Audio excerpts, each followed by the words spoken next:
Good morning! Welcome to my vlog again. Cook with Lynn.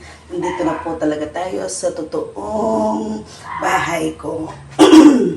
Ito na po yung bahay ko. Wala na po ako doon sa biyanan ko. Umuwi na po kasi yung sister-in-law ko. Kaya back to normal na.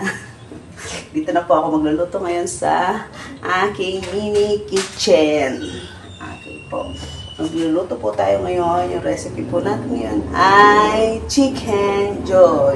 Pero yung sa akin po kasi yung version ko muna, ilalaga ko muna yung Chicken Joy ay yung manok bago ako magpiprito.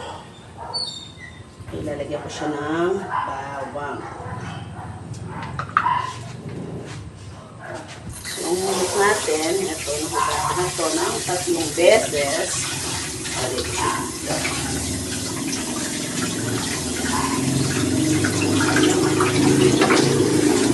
Parang siya, no?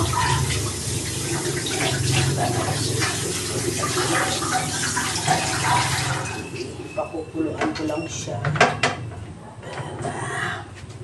Tapos yan.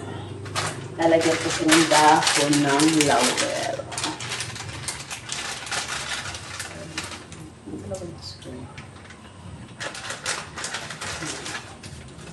At saka dahon ng tanglad.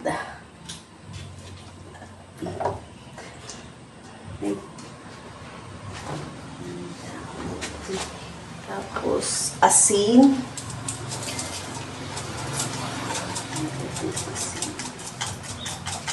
Para may ano na siya, may lasa na siya. Tapos at saka paminta.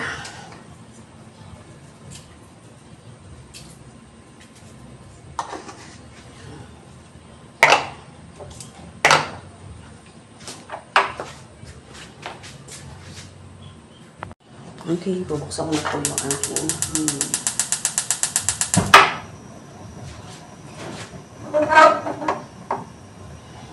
Tutubig po rin kasi yan eh, kaya hindi ko na siya linagyan ng tubig. Kasi pakukuluan ko lang naman yung aking manok.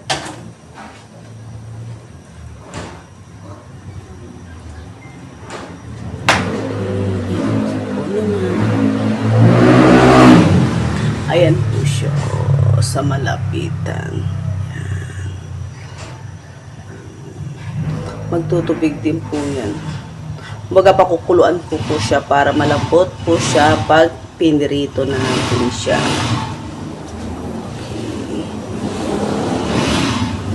Welcome to my mini kitchen ko. Isa na lang, naubos ko yung 10 pieces. May isa niyan sa mga anak ko na lang yun. Kung sino yung may gusto. Pero, minsan, kasi hindi naman sila mahilig talaga sa ganito, ako rin yung kakain mamaya. O kaya, mamayang hapon, merienda ulit.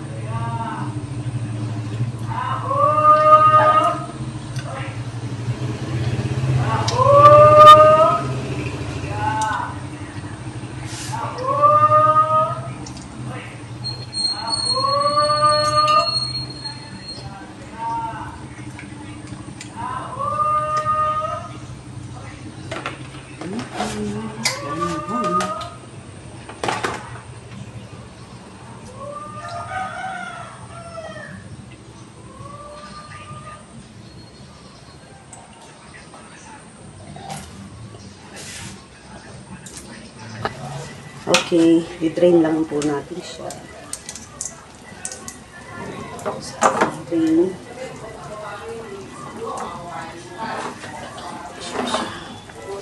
Ito niyo po ba siya? I-drain ko po siya yan.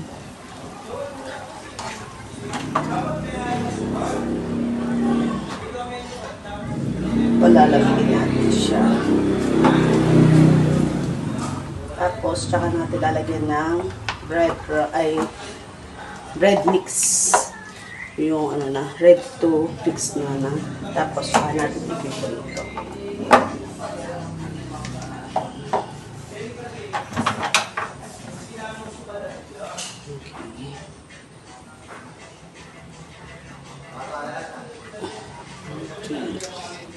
Palalamigin muna natin siya para yung ano natin, pag-mix natin mamaya para sa pagpiprito. Ito po siya.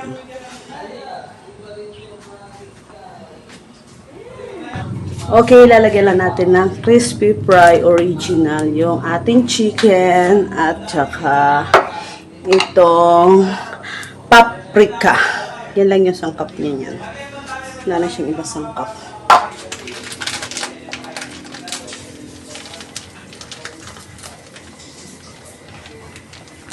Ito siya isa. Ito yung paprika. Yan lang po yung ginagawa ko. Tapos, malinis naman yan po yung ating kamay, no? So, sa ako lang po siya lalagyan ng breadcrumbs. Yan po. Tapos po yung isa. Kasi yung asawa ko, ang dami po kasing bawal na pagkain niya. Kaya medyo, hindi na po ako halos gumagamit ng ginisa o kaya magic syrup. Halos kung ano lang po, iodized na lang po yung gamit ko. Tapos kung pag gumamit na po ako ng Knorr o kaya yun na lang po. Kaya pasensya po kayo sa mga vlog ko, hindi nyo masyado na po yung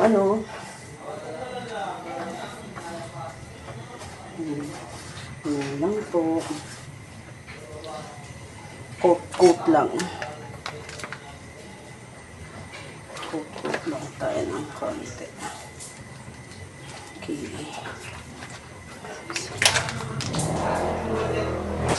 Okay, start na po tayo. Ito po yung mga na-coat na natin.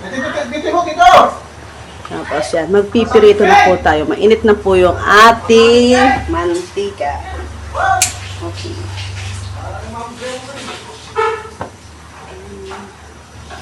Pipirito ko na po siya.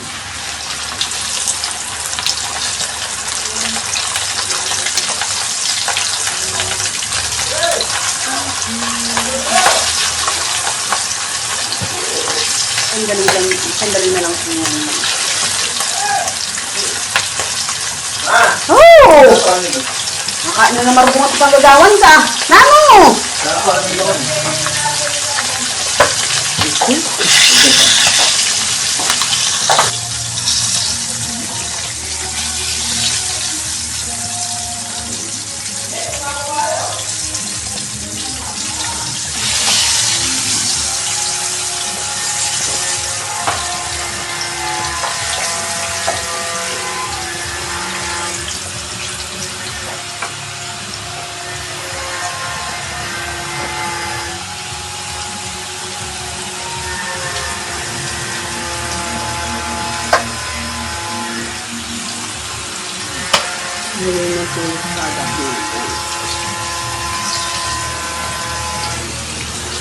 Okay, gagawa tayo ng gravy. Yung tira natin sa ating pinag-anuhan na crispy fry. At saka, lalagyan lang natin tubig. Ilagyan ko lang siya ng tubig. Sa yung tira pinagpirituhan dito. Sayang naman kasi siya. Yung sakso niya. Tapos, at saka, liquid seasoning. Yan yung isang cup ng ating gravy. Pagod lang naman. Marami. Tubig at saka tapos hintayin lang natin siyang kumulo. May lasa na rin kasi yung crispy fry natin. Kaya hindi na ako naglagay ng iba pang pampalasa. Hindi yung liquid seasoning. Tapos tubig. Di ba may natira pang, kumbaga yung parang latak ba dito sa pinagpiretuhan. Sinama ko na rin siya. Medyo parang nangingitim siya. Pero okay lang yan yung lasa. Hindi lang talaga siya mapait. Kasi dati ko nang ginagawa ito eh. Hintayin lang natin siyang lumakot para sa sausawan ng ating chicken. Naghihintay na yung mga kakain. Okay. Tikman natin kung wala na yung lasang tapong na sinasabi nila. Okay. Okay na. Kakain na. Ayan yung ating gravy. Ito natin siya. Yung para mawala yung parang lasa. Ang tawag nito. May lasa kasi tinatawag dito eh.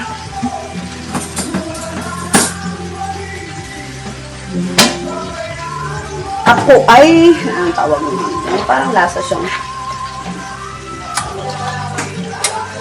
Okay. Lasa.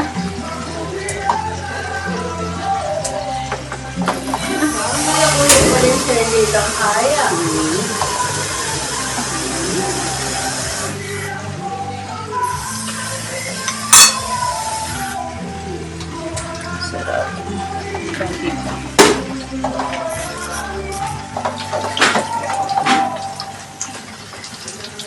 Ayan na yung finished product natin sa ating chicken. Tapos ito yung linoto nating gravy. Depende na lang kung gusto nilang mag-mang Tomas. Wala na sila niya. Haalis pa ako, kaya yung mga chikiting ko na lang yung kakain mamaya. Update na lang kayo kung anong lasa niya. Sila mamaya yung kakain eh. Haalis ako, pupunta ako ng munisipyo ngayon. Kaya, ayan na po yung anak ko. Tinikman na po yung aking luto. Anong lasa, nak? Sarap. Sarap. Yummy. Yan po si Jacqueline. Okay, bye-bye.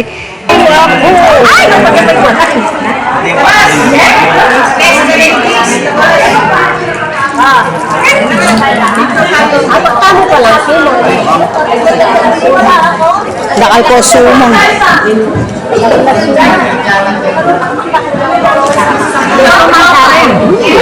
Bawa namin na. Ang magalang ko na rin sumong.